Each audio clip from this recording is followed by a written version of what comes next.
Bahwa penting sekali seorang dosen itu bisa memperoleh pengetahuan-pengetahuan bagaimana mengelola keuangannya gitu ya. Termasuklah di sini materi-materi yang sifatnya investasi gitu ya, investasi yang baik dengan pendapatan segini itu apa, terus kelemahannya apa gitu ya.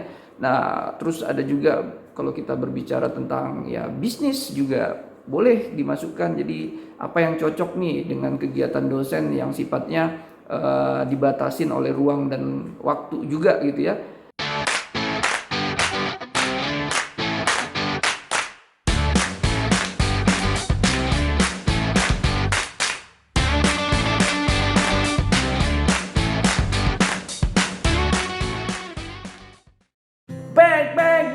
Back again. Hola teman-teman Slim semuanya, kembali lagi di Seven Production. Teman-teman, kali ini kita akan coba tuh ngebahas tentang yang lebih mengarah kepada dosen. Artinya di sini gue mau katakan begitu banyak program-program yang disiapkan oleh pihak kampus, dalam hal ini pemilik kampus ataupun yayasan. Kita berbicara kampus swasta nih ya. Jadi mereka mempersiapkan bagaimana supaya bisa memenuhi kebutuhan-kebutuhan dari setiap dosennya dengan harapan dosen-dosennya punya kualitas ya dan kenyamanan dalam bekerja di kampusnya. Nah, namun gue berpikir ada beberapa sebenarnya program-program yang sedikit tidak dilirik, tapi sebenarnya ini penting buat kita dosen-dosen seperti itu. Nah, jadi di sini gue akan memprioritaskan 3 program yang bisa jadi semacam referensi buat pemilik kampus maupun yayasan supaya membuat para dosen-dosennya itu memiliki kualitas yang lebih lagi, terlebih lagi mereka memiliki kenyamanan bekerja, sehingga nantinya kalau mereka nyaman bekerja ini kan jadi akan lebih bagus kepada mahasiswanya. Nah, seperti apa pembahasannya? Namun jangan lupa terlebih dahulu untuk berinvestasi lah dengan menekan tombol subscribe, share, like, dan komennya. Oke, seperti apa pembahasannya? Check it out!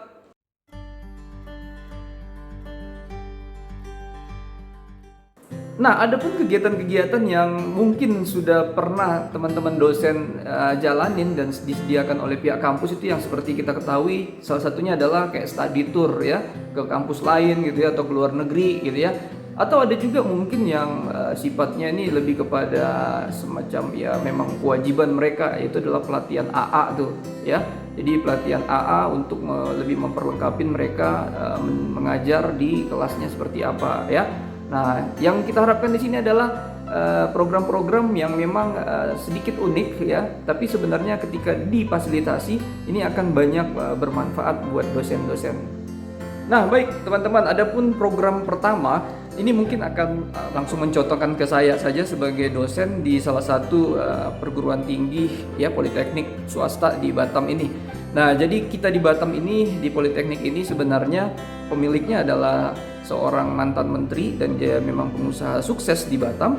Nah, jadi harapannya adalah gue berpikir ada program yang dibuat semacam 1 bulan sekali saja cukup, yaitu semacam jadinya tanya jawab ya Q&A atau meet and greet, kita nggak tahu, tapi sifatnya rutin di mana menghadirkan si pemiliknya ya, pemiliknya yang memang sudah kita akui bahwa dia sudah menjadi pengusaha sukses gitu ya, mantan menteri. Nah, untuk bisa semacam tanya jawab dengan dosen-dosen itu. Jadi dosen-dosen dipersilakan untuk bertanya apa saja.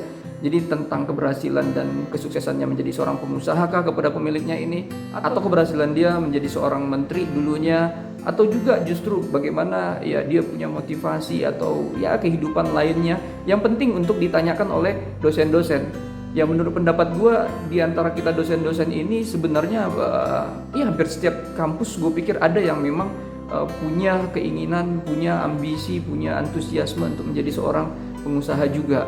Nah, jadi kita bisa belajar tuh sukses gitu ya. Kita belajar bagaimana semangat dan antusiasnya seorang pemilik kita ini, bagaimana dia memulai dari nol. Nah, ini penting. Jadi kita diizinkan tuh untuk bertanya apa saja. Tidak perlu lama-lama sebenarnya. 1 bulan kira-kira cukup 2 jam gitu ya. Kita tergantung nanti bagaimana suasana pada saat acara itu sendiri gitu ya. Tapi tidak juga untuk terlalu formal. Itu kuncinya. Harapannya adalah bagaimana semua dosen itu dia bisa bertanya gitu ya, bisa bertanya dan mengeluarkan unek-uneknya. Nah, jadi sifatnya ini mungkin tidak lebih kepada membahas tentang kampus, tapi lebih kepada bagaimana cerita sukses ya, atau pola sukses yang sudah benar-benar berhasil ya dipilih atau dilakukan oleh si pemilik usahanya. Jadi kita perlu itu, dan tentu saja ini akan sangat-sangat membekali kita, dan juga nantinya pada saat di kelas kita bisa berbagi pengalaman ya, kita blended gitu ya, kita campur dengan pengalaman kita kepada mahasiswa. Jadi mahasiswa juga bisa terbantu dalam hal penambahan pengalaman dan juga pengetahuan, karena dosennya juga punya pengalaman-pengalaman yang penting yang sifatnya non akademis untuk bisa dibagikan kepada mahasiswa-mahasiswanya.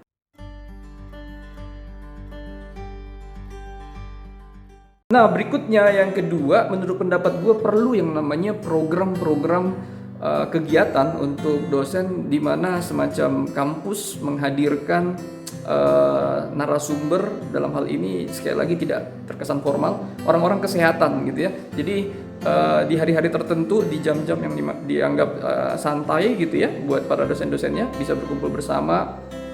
Terus kita tuh bisa tuh diajarin atau disosialisasikan. Contohnya dari pihak orang kesehatan yang dihadirkan di pertemuan pertama adalah bagaimana kita punya langkah antisipasi, sekaligus bagaimana kalau seandainya kita menemukan ada orang yang dapat serangan jantung tuh gitu ya. Jadi kalau serangan jantung, apa yang harus tindakan kita ambil pertama kali, seperti itu ya. Sekaligus juga nanti kita akan diajarin bagaimana menghindari terkena serangan jantung gitu ya. Makanan-makanan apa saja yang harusnya kita pilih, kegiatan-kegiatan apa saja yang harusnya rutin kita lakukan, seperti itu ya. Jadi termasuk bagaimana menjaga pola sehat untuk jantung kita. Nah, ini penting teman-teman. Saya pikir kita akan sangat-sangat senang, terutama karena kita ngerti bahwa kesehatan itu adalah segalanya dalam hidup ini. Nah, ini juga pastinya akan antusias kita sambut, karena memang kita pingin keluarga kita di rumah itu juga terbekali secara pengetahuan. Dengan kita yang terbekali terlebih dahulu, pasti kita nanti akan share tuh ya. Selain serangan jantung, gue pikir penyakit semacam stroke gitu ya, kita akan diperkenalkan ya, dikasih pengetahuan stroke ringan gitu ya. Terus stroke berat bagaimana kita mencegahnya ya, dan bagaimana langkah-langkah antisipasi. Ini sangat-sangat penting. Jadi sesuatu knowledge, pengetahuan yang memang bukan majornya kita, bukan jurusannya kita, tetapi ketika kita mendapatkan, menurut pendapat kita itu akan sangat-sangat bagus ya. Sekali lagi, apabila kita mendapatkan sebuah pengetahuan tentang kesehatan, ini akan menjadi sangat penting. Terlebih lagi, saya pikir seluruh dunia sudah akan belajar gitu ya, sudah pasti belajar dengan adanya pandemik COVID-19 gitu ya. Bahkan penting tuh buat kita bagaimana cara mencuci tangan yang benar ya kan, tidak hanya terkena air saja gitu ya. Terus apakah hand sanitizer ini yang mana yang bagus, yang mana enggak gitu ya. Terus dulu kita sempat dibingungkan tuh dengan penggunaan masker. Sebaiknya kalau orang yang sudah flu pakai maskernya yang menghadap kemana. Apakah masker yang dijual maaf kata tuh 5.000 di jalan-jalan itu layak kita gunakan atau tidak itu. Jadi pengetahuan-pengetahuan ini menurut pendapat saya sangat-sangat penting buat dosen-dosen dapatkan juga ya, karena memang kita banyak bisa mendapatkan pengetahuan tuh di internet saat ini. Tapi ya sekali lagi, kita sangat-sangat tidak mengerti yang mana hoax, yang mana yang benar-benar bisa kita pegang gitu ya. Jadi semoga saja teman-teman pemilik kampus, Bapak Ibu atau juga yayasan yang memang punya semacam job desk untuk bisa membuat kegiatan-kegiatan yang penting buat dosen-dosennya, ini juga memasukkan yang namanya semacam training, semacam pelatihan gitu ya, dan sifatnya rutin. Nah, secara pribadi saya juga pernah mendapatkan semacam pelatihan yang sifatnya kesehatan di kampus pertama, tapi sayangnya itu tidak rutin. Jadi kalau seandainya ini dirutinkan saja, tidak perlu seminggu sekali gitu ya sebulan sekali sudah cukup. Kalaupun memang tidak bisa 2 bulan sekali gitu ya.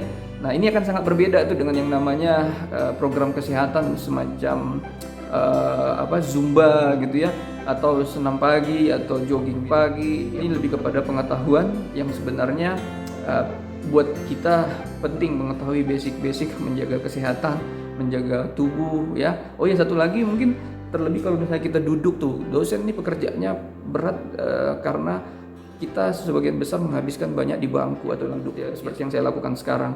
Nah, jadi cara duduk yang baik juga ini perlu diingatkan kembali gitu ya. Bagaimana juga cara membaca ya, cara membaca yang baik itu seperti apa pada saat kita mengangkat sesuatu ya, prinsip ergonomiknya seperti apa ya. Jadi ada begitu banyak sebenarnya materinya, ada begitu banyak topik yang bisa diangkat perihal kesehatan, juga hygiene dan sanitasi gitu ya. Hanya saja sekali lagi ini belum dianggap terlalu semacam sebagai sebuah kebutuhan dan tidak dijadikan semacam rutinitas kegiatan. Semoga saja ada banyak kampus ya, termasuk juga kampus tempat saya bekerja sekarang mau mendengarkan ini dan bisa menjadikan ini program rutinnya.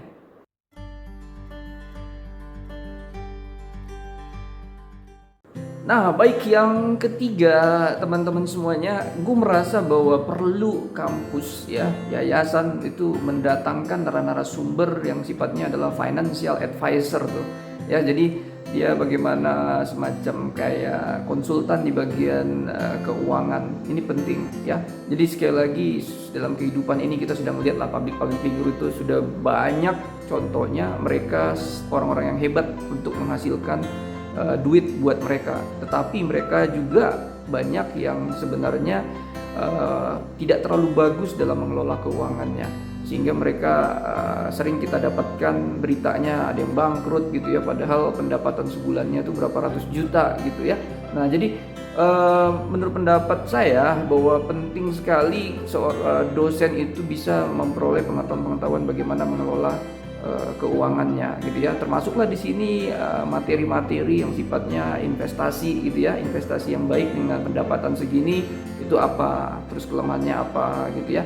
Nah, terus ada juga kalau kita berbicara tentang ya bisnis juga boleh dimasukkan, jadi apa yang cocok nih dengan kegiatan dosen yang sifatnya dibatasin oleh ruang dan waktu juga gitu ya. Ya, jadi bagusnya seperti apa, karena kita juga perlu nih menambah semacam pendapatan kita gitu ya. Nah, ada juga materi-materi yang sifatnya mungkin kita perlu mengetahui dari pengalaman si financial advisor-nya. Mungkin mereka pernah punya relasi gitu ya, adalah seorang public figure ya, artis misalnya atau olahragawan yang memang pendapatannya tinggi. Nah, bagaimana misalnya mereka ini punya semacam kebiasaan-kebiasaan dalam hal mengelola duitnya gitu ya. Nah, jadi pengalaman mereka berhasil dalam hal investasi ya, dan juga gagal kenapa, ini perlu dibekali ke kita. Bagaimanapun juga kita semua pastinya pingin semua bisa semacam ya punya cadangan-cadangan keuangan yang tidak terganggu oleh yang kita sebutlah seperti keadaan sekarang, ada COVID pandemik gitu ya. Kita seolah-olah jadi benar-benar diambang yang namanya resesi gitu loh. Kata-kata ini juga cukup mengkhawatirkan sebenarnya gitu. Jadi penting sekali menurut pendapat saya bahwa dosen jadi diperlengkapin ya, ditambah knowledge pengetahuannya, karena ini sifatnya untuk kebutuhan kehidupan dan keluarga kita. Nah, ketika memang ini difasilitasi, harapannya dosen tersebut jadi memang merasa seperti dia punya loyalitas yang kuat tinggi kepada kampusnya, karena kampus selalu menyediakan apa yang sebenarnya dibutuhkan oleh dosen gitu ya. Jadi semoga saja program-program yang sifatnya unik ya, ini program-program yang memang juga dibutuhkan oleh dosen bisa dipenuhi oleh teman-teman dari pemilik kampus atau yayasan-yayasan. Nah, itu aja teman-teman ya yang menjadi sharing kita kali ini. Semoga saja ini bermanfaat dan bisa memberikan referensi-referensi baru terhadap program kegiatan yang bisa difasilitasi pihak pemilik atau yayasan ya, untuk dosen-dosennya supaya bisa lebih nyaman dan selalu bisa fresh untuk meningkatkan kualitas kinerja mereka ya. Itu saja teman-teman, terima kasih sudah menonton, dan jangan lupa juga untuk subrek. Jangan lupa untuk subscribe, share, like, dan komennya. Thank you very much and God bless you all. Ow.